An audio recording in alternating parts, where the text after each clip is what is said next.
Foolish Jack froze in his tracks while fishing in the river. He saw the riverbed crawling with enormous hairy crabs. Excited, he jumped in and scooped up a few. He happily brought them home, intending to treat his sister-in-law to a delicacy. But when she saw them, she waved her hands urgently, saying, "You can't eat those." She explained that someone in the village had once eaten them and been poisoned, their throats swelling so badly they couldn't speak. Eventually, they suffocated and died. Jack immediately protested, insisting it wasn't the crabs that were poisonous, but that the person couldn't tolerate seafood. It turned out Jack was originally a modern college student who had accidentally traveled back in time and possessed the body of a simpleton. From then on, he lived with his sister-in-law. To get closer to her, he kept pretending to be foolish, even using the excuse of dusting to brush against her leg. His sister-in-law felt awkward but couldn't bring herself to confront him. She suggested borrowing a pot from the neighbors to cook. The fool quickly stopped her, saying, "Don't go. From now on, I'll hunt in the mountains, so you'll have meat every day." She didn't believe a fool could hunt, but couldn't bear to discourage him. She only urged him to be careful. In truth, the fool was a master archer in the modern world. Hunting was child's play for him. Spotting schools of fish swimming in the river, he tried shooting an arrow. To his surprise, he actually hit a big fish. Just as he was celebrating, he noticed many hairy crabs in the river too. He immediately set to work filling a large basket. Carrying the crabs, he paraded through the village. The villagers,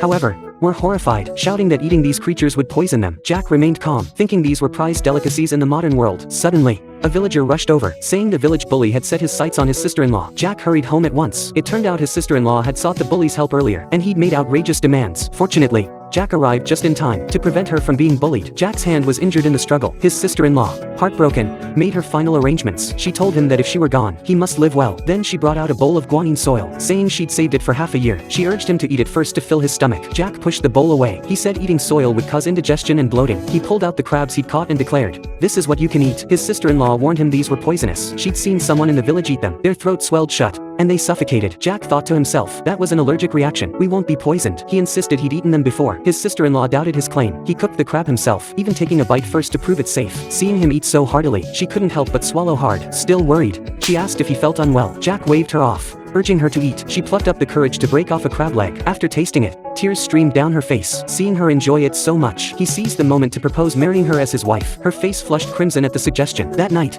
she brought water to wash Jack. He felt a bit embarrassed. She said, "You're so clumsy. You can't manage it," and proceeded to undress him herself. Jack secretly delighted in this, thinking his act of feigning stupidity was paying off. He plucked up the courage to suggest sleeping in her arms. She didn't get angry, but told him not to get any ideas. With that, she carried the water away. Jack lay awake all night. The next morning, he did calisthenics in the courtyard. His sister-in-law entered from outside, her wet clothes revealing fair legs. Jack stared dumbstruck. She quickly covered her legs, explaining her clothes got wet picking fruit. She cheerfully showed off the wild berries she gathered. Jack looked closely. They were poisonous cassava. He dumped the cassava into the water vat and instructed her to soak them for 3 days, changing the water 3 times. This way, eating them wouldn't make her fall into a coma. Just then, the village bully arrived with the village chief to falsely accuse Jack. They claimed he'd injured someone and demanded compensation, threatening to give his sister-in-law to him otherwise. The village chief also urged Jack to accept his fate, explaining that according to the law, his sister-in-law must remarry within half a month. Otherwise, she'd be exiled by the authorities. Government regulations stipulated that anyone over 14 who remained unmarried would be sent into exile by the authorities. Then they left. His sister-in-law then explained that according to the law,